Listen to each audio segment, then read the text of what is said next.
intended message. My guest today is Marilyn Gist. Here's 3 facts that I think you should know about Marilyn. 1, she is a recognized expert who augments direct leadership experience in business with deep academic credentials. She has served as professor of management and executive director of university leadership programs. 2, she has studied why leader humility is the essential foundation of all healthy organizations and validated her work with interviews of prominent CEOs of companies, including the Mayo Clinic, the Ford and Starbucks and Costco. And what about her best-selling book, The Extraordinary Power of Leader Humility? Well, Marshall Goldsmith calls it a must-read for every leader. It's been featured in Forbes and Quartz, and Marilyn's ideas on leader humility have appeared in The Hill, CEO World, Cyrus SM Wharton Radio, and numerous podcasts, and now she can add your intended message to that list. And Ken Blanchard, perhaps you remember him, author of The 1 Minute Manager. He says this inspiring book belongs on the desk of every CEO and politician in America. Marilyn Gist, welcome to your intended message.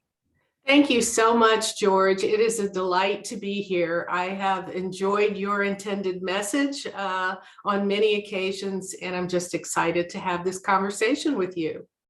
I'm thrilled to be talking with you about a topic that I believe we don't address often enough, and that's about leadership humility, because often when we talk about leadership, we talk about, building up their confidence and their skills and their command and all that kind of strong look and feel. And humility sounds like just the opposite. Well, it really isn't. I think you could say it's a balancer. So we have this notion that leaders should be confident, and I would fully agree with that. They have to make some tough decisions. They need to show some belief in the direction they're setting if others are to follow them, and to feel good about that. But the definition of humility that I'm offering here is a tendency to feel and display deep regard for others' dignity. And dignity is simply our sense of our own self-worth. And everybody has that and needs that. And when leaders support that with all of the different groups of people they deal with, they gain much more support. So you can be strong and confident and still behave in ways that support other people's dignity. Those are not incompatible ideas.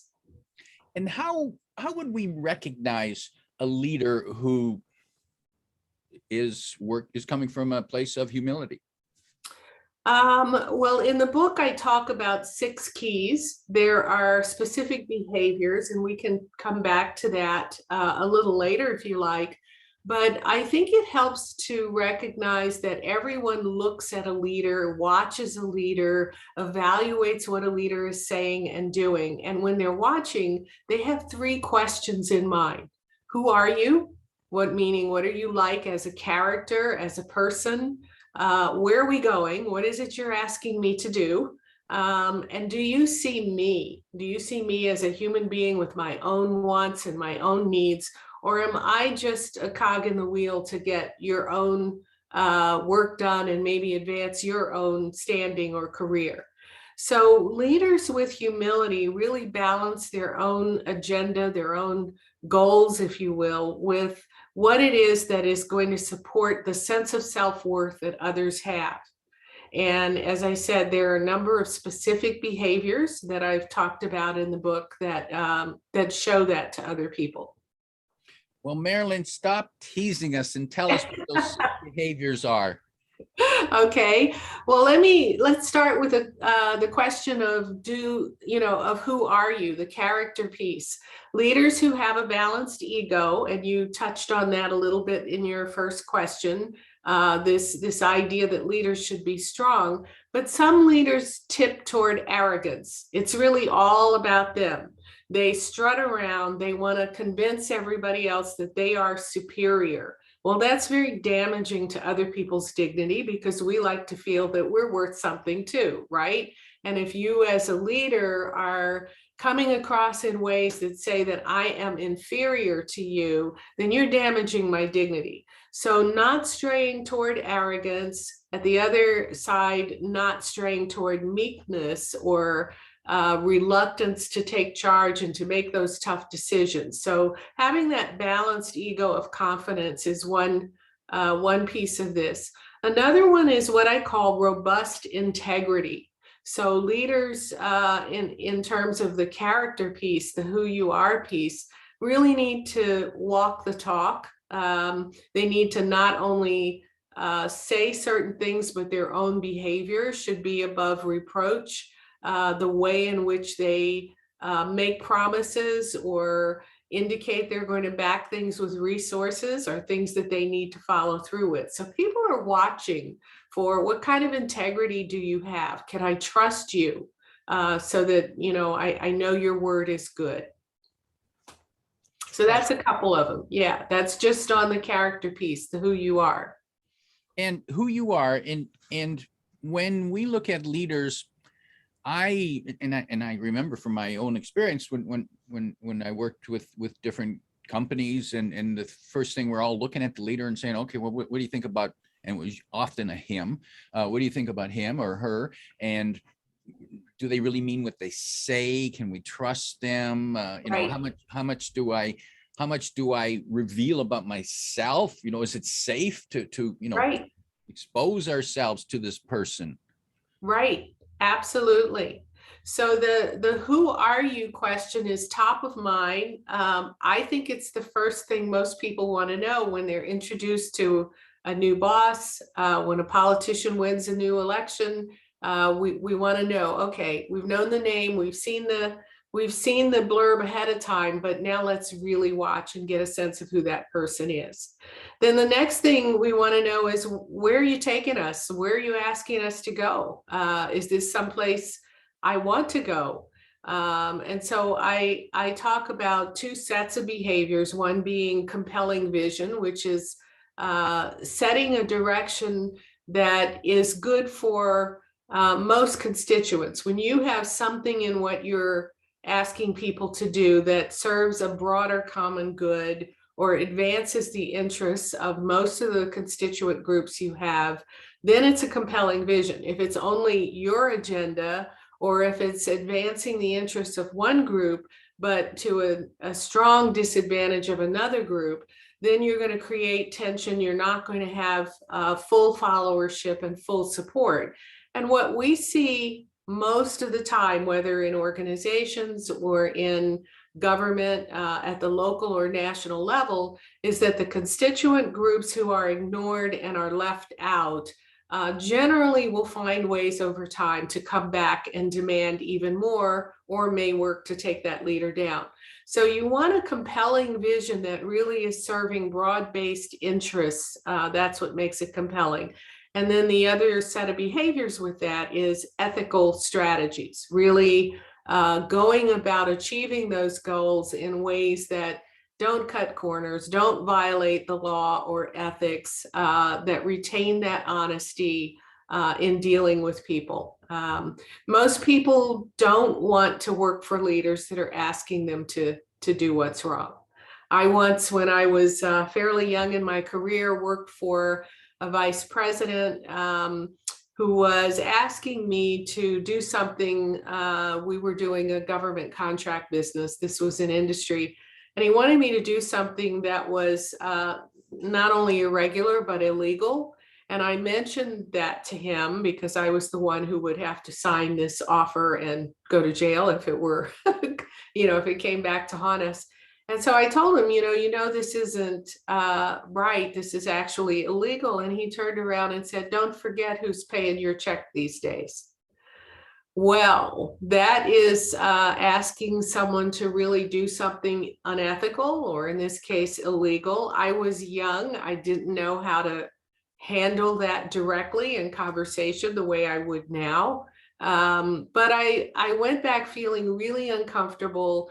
I found ways of just letting it lapse so that I didn't do what he was asking and wouldn't get us in trouble. And then I left the organization within 6 months. So I think there are real costs for leaders in terms of demoralizing people, in terms of attrition, when they violate ethical standards. It goes against my sense of self-worth to be asked to do something that's unethical or illegal.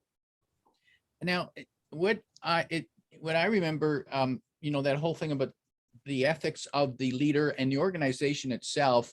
I remember at one time some organizations went through these studies where they're trying to define their values, their corporate values. Right. And I remember thinking, well, this is silly. If we want to know what our values are, just look at how we make decisions. Absolutely. And, in some of my consulting work, I've worked with numerous groups who have said some version of, well, we have this mission and value statement on the wall and everyone knows that's malarkey. I mean, that, companies will say things that sound good, but the people in the organization know whether they walk that talk or not. And unfortunately, in many cases, they do not walk the talk. The leadership does not walk the talk. And people feel what happens, George, is they're only partially engaged at that point.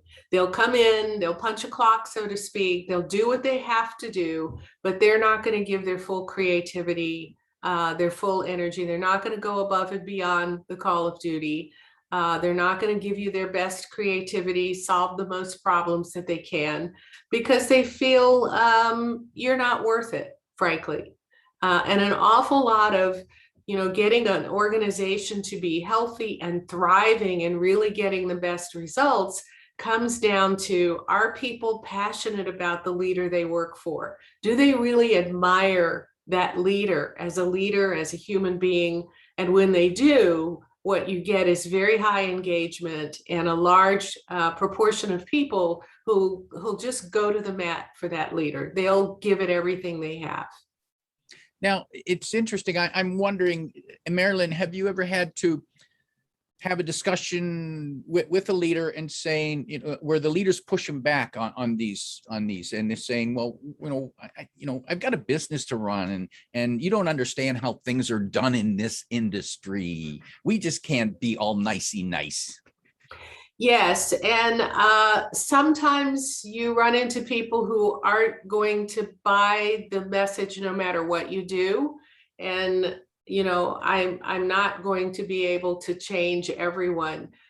Most people, though, when you're able to present the data and explain it as clearly as I do, really begin to understand it. They can recognize, I mentioned in the book, the Gallup organization has been running surveys every year, and it's a global survey, but they also slice it for the domestic market in the US. And for years, we have had employee engagement levels that rise as high as 35, 36%. That's the top, meaning, and their definition really, if you penetrate that, are employees who are committed to their jobs, who are interested in it, who are willing to do everything they can. That's only a third of them. So basically 2/3 of the people that you have working for you are most likely giving you only a part of their capability. And when you look at the opportunity cost, the amount of work that's not being done, the productivity that's lost by having 2/3 of your people only partly engaged or fully disengaged, waiting to find another job, that's huge. And most leaders begin to look at that and say, yeah, if I could reclaim even 20% more. Think how much more effective we can be at achieving the goals. So I do understand what we're trying to do. I do know how your business is, how your industry is. What I'm saying is that you get work done through other people. You don't do it by yourself.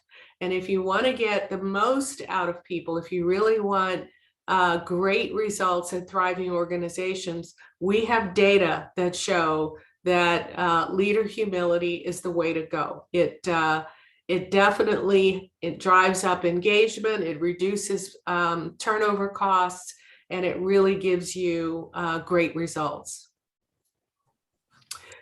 Lack of engagement and turnover costs must be a significant cost to business, and will probably tend to be an even greater cost as we go through this next period, because I'm reading that people are starting to get unhappy with their jobs, and they're not even going to find other jobs. They're actually just quitting. Yes, unfortunately, that's a sad commentary on what people felt about the workplace before the pandemic, that it's taken a pandemic in some ways to have people realize that it just isn't worth it to go back to the kind of work they had before. And in a way, George, this plays into kind of the third question that I said everybody has of their leader, which is, do you see me?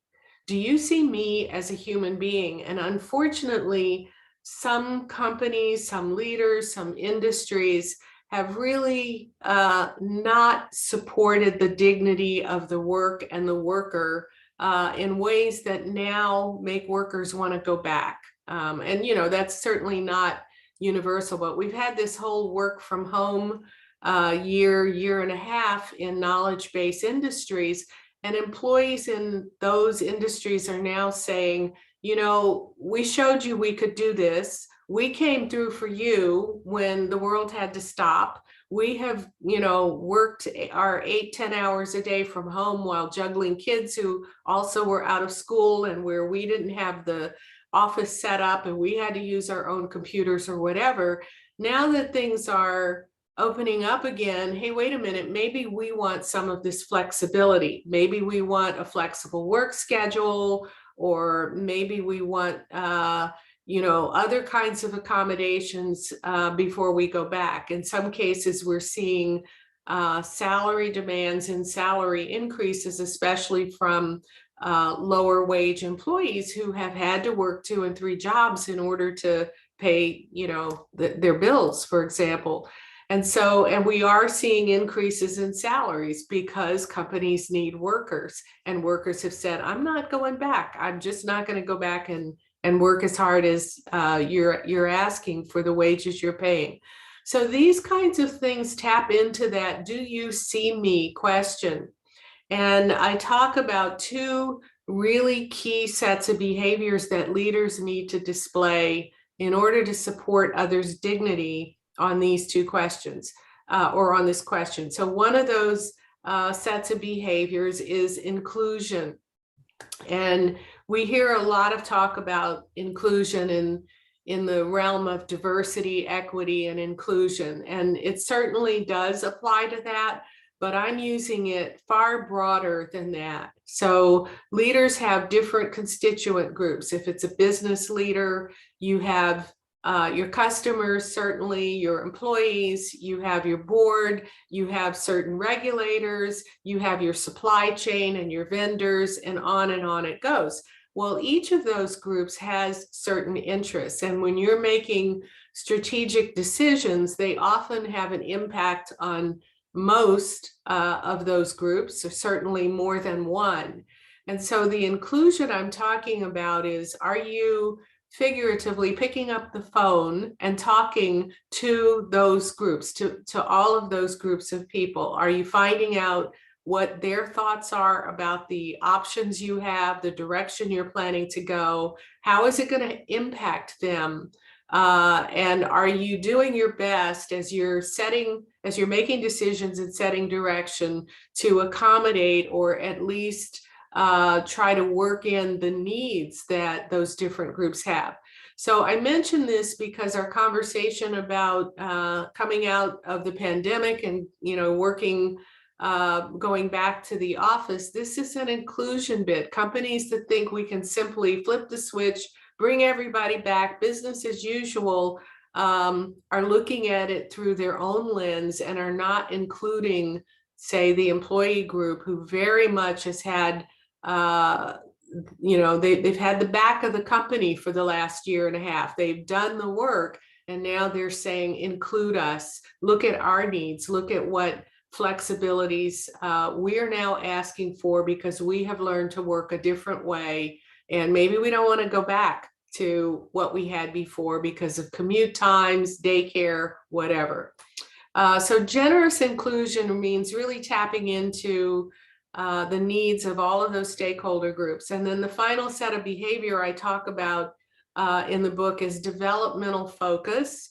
And we're seeing this a lot post-pandemic too, as an issue surfacing when people are not going back to work, they're quitting or whatever.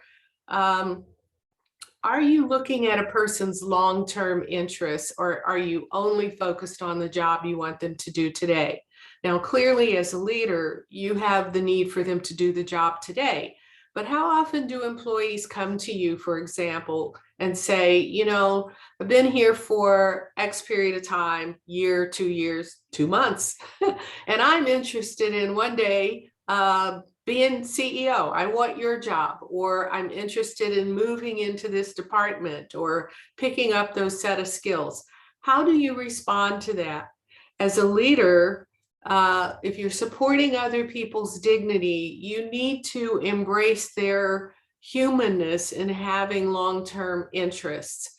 And it doesn't mean that you're responsible for giving them everything they want, but to even allow the conversation to listen thoughtfully and say, I hear you.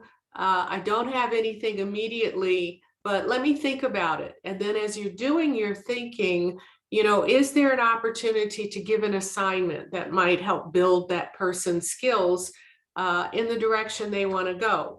Or is there an opportunity to make a referral for a customer that is looking for more business in your company? That might be a way of supporting their longer term interests. So there are lots of opportunities that leaders have to show, I care about you not only doing what I'm asking you today, but I do see you as a full person. And I do understand that you have longer term interests too, George. And so let's see what I can offer you going forward. And it may just be making some connections, select assignments. At the other extreme, maybe it's a promotion downstream. None of that sounds complicated or beyond the ability of any leader to do that. And yet some leaders might push back.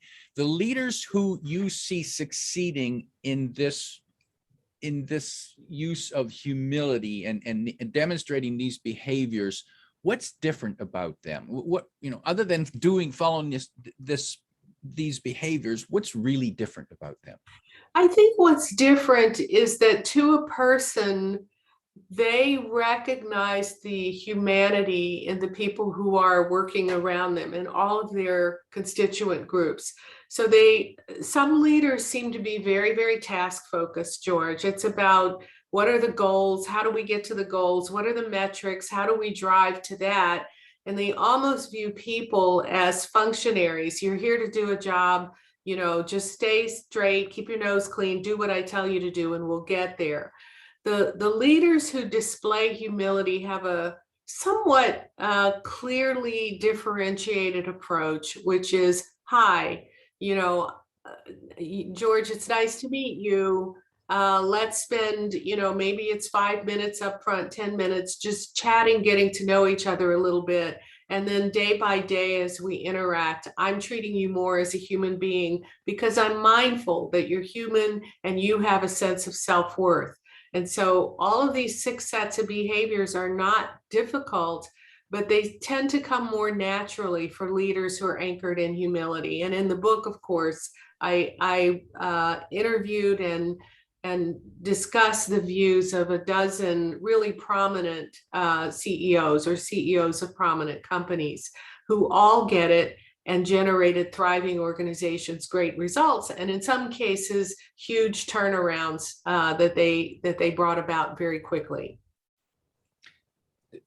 Leaders who succeed must see people as people, and when you were talking about the arrogance, and I wrote down the words inferior and superior, and I believe that, people who demonstrate arrogance have this concept of there are inferior people and there are superior people, and therefore we're not equal, which if someone demonstrates that or thinks that, they don't have a chance at this at all. They don't, not as a leader, because they'll lose the hearts and minds of people who have been handled in a way that says they're inferior. We are all different and unique, George, as people. You as a leader may have more experience on the job than I have. Perhaps you have more education. You certainly have more status and standing in the organization. Your salary is probably higher. You may have a bigger home or whatever. But, I as a human being have my attributes too, and I probably exceed you in some other areas. And so as a leader, it's not about getting out the yardstick and measuring, but it's very much realizing that a human being who may not be as high up on some criteria, like say education or job experience, is nonetheless as valuable a human being as I am. And if you get rid of that notion of superiority and you treat everybody from the gardener and custodian through the senior management and board, if you treat all of them as if their self-worth matters, then you just get so much greater admiration, respect, liking, and followership. People will just go to the mat for you. And part of that is it's so uncommon. It's unfortunate, but it's so uncommon for leaders to do that. I'm thinking of the phrase, do you know who I am? I'm so-and-so. I'm the boss. I'm the one who signed your check. And I suppose if you see that behavior in your boss, run fast away. Right. Right. I really think so.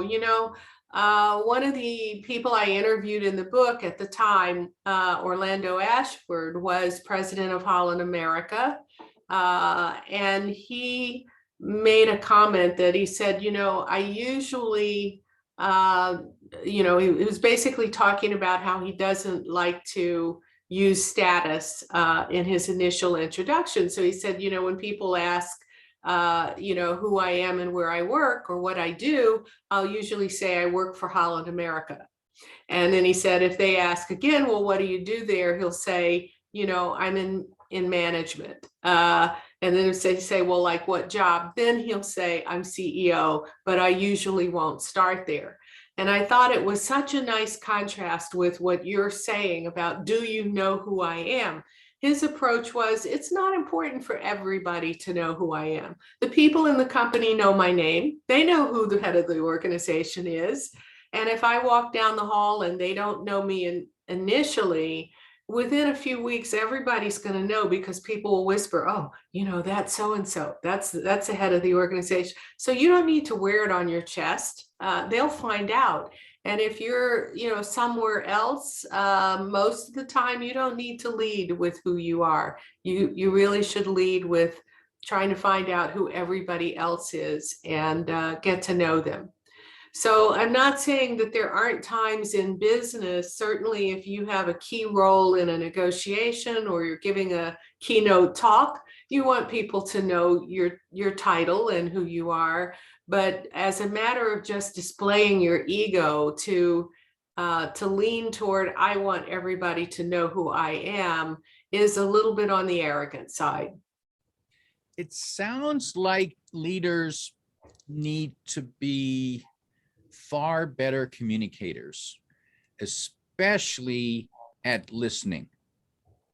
Yes, yes. And I think, this gets to your intended message, George. If what you want to do is to communicate a direction and you want people to follow them, you'll be much more successful rather than emphasizing your own greatness, at listening to who they are, what they can do, what their interests are, and finding ways to enable and support that, both because it's the right thing to do, but because by supporting and building your team, you get greater competence applied to the goals that you have anyway.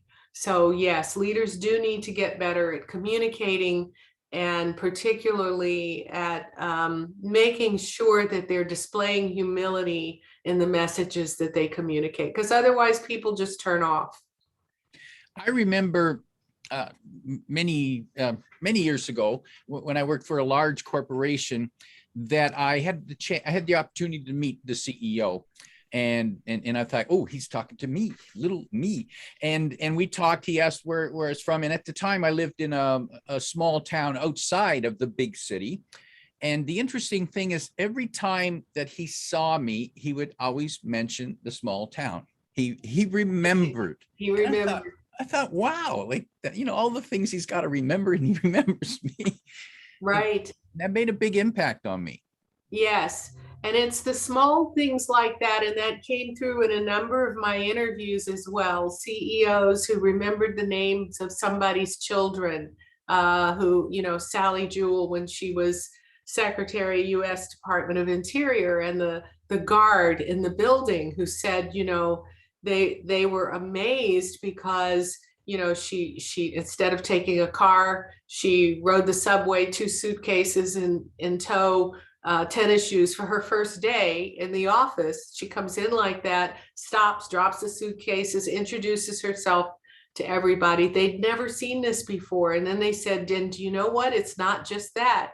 But within the next 2 weeks, she knew not only all of us, she knew the names of everybody's spouse, everybody's children. She came down to the front of the lobby every morning to greet people coming into the building. And she would pause and ask, how is so-and-so, your grandchild or your child or whatever. So those small things just had such a huge impact on the energy level of the people working for her and wanting them to do everything they could to make this organization shine.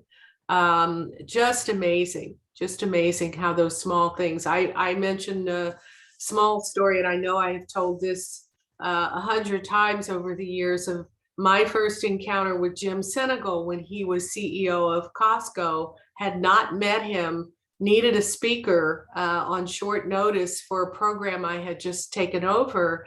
And somebody, suggested a few names to call. And I thought, well, I know he's way too busy, but it'd be nice if we could get, the head of Costco to come talk with us. And I dialed his office and waited for the receptionist to answer. And, the phone rang a couple of times and he picked it up and said, Senegal. And I was just floored. I mean, I don't know CEOs of multinational organizations who answer their own phone.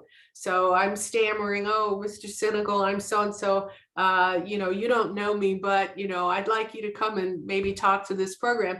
And, he's not what I would call a warm, fuzzy person. He's very brusque and brisk, but he said, what's your name again? I said, Marilyn Gist. I'll need to call you back. What's your number? I have to check my calendar. Gave him my number. And when I got off the phone, I just thought, oh my gosh, I've talked to the head of Costco. This is amazing. I know he's too busy. He's going to just hand this off to his assistant to call me back and say he's too busy. And 10 minutes later, the phone rang. I picked it up. He goes, Marilyn, this is Jim Senegal. That date works. Where do you want me? What time, should I be there? I was just floored. I mean, he not only answered it the first time, his integrity. He was telling the truth when he said, I need to check my calendar and I'll call you back. And then, he could have turned me down and I'd have still been in heaven, but it happened that he said he was available and he came to talk. But the thing that has stayed in my mind all these years, George, is not that he came to talk. It's that he answered his own phone and that he called me back personally when he didn't even know who I was. I was a human being to him. My dignity mattered enough that he treated me in a way that supported my sense of self-worth.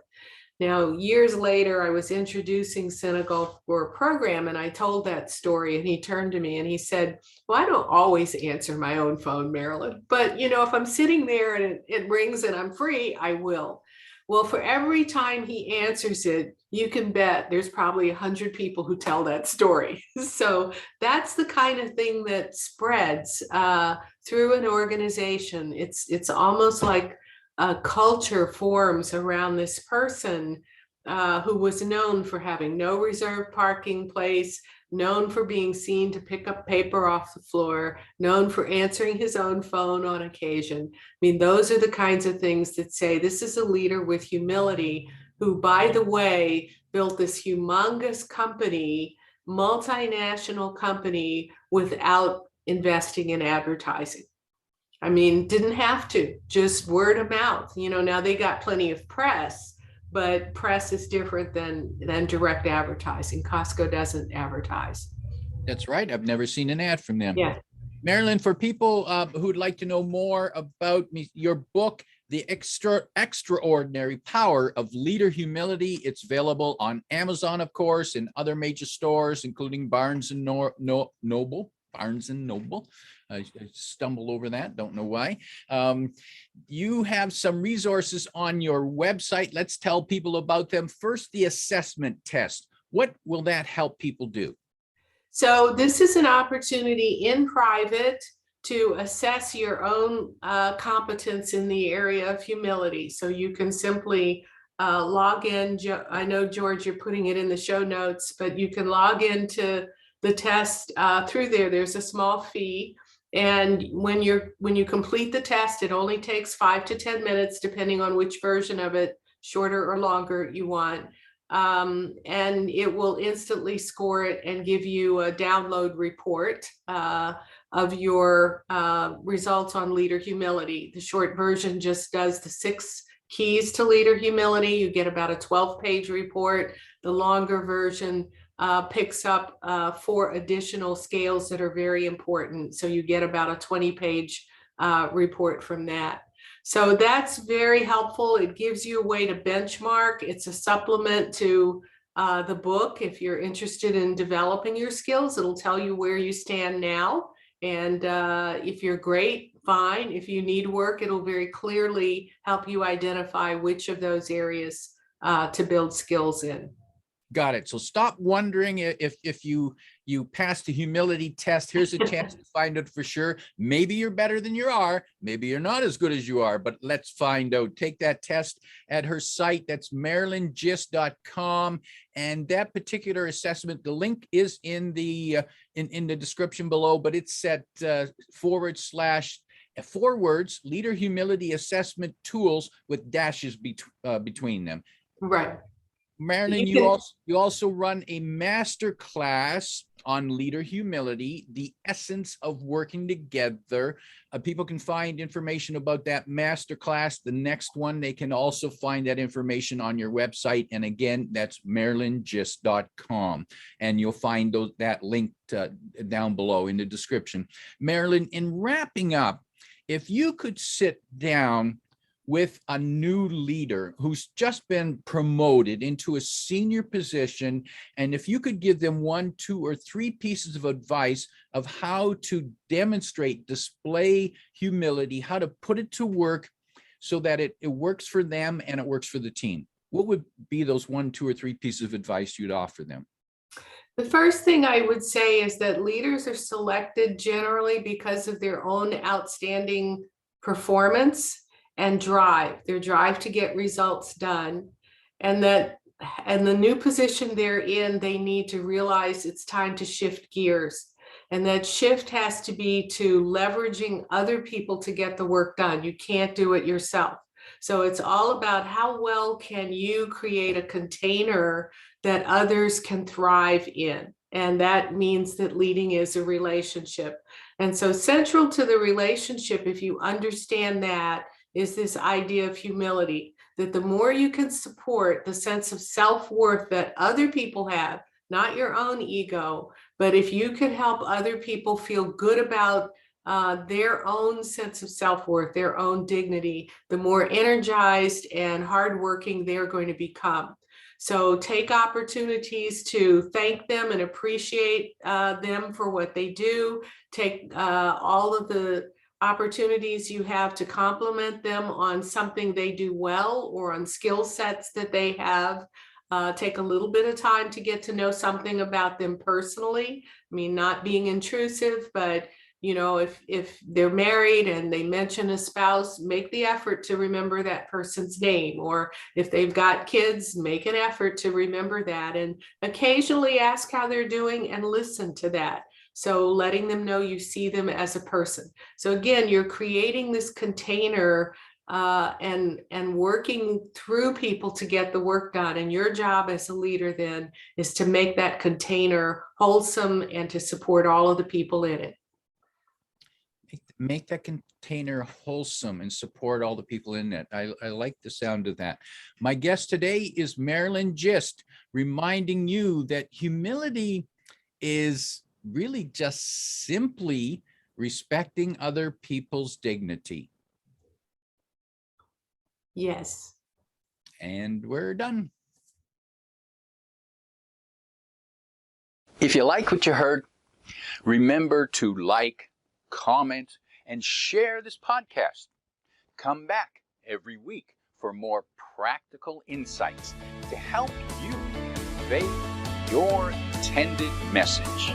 I'm your host, George Torok.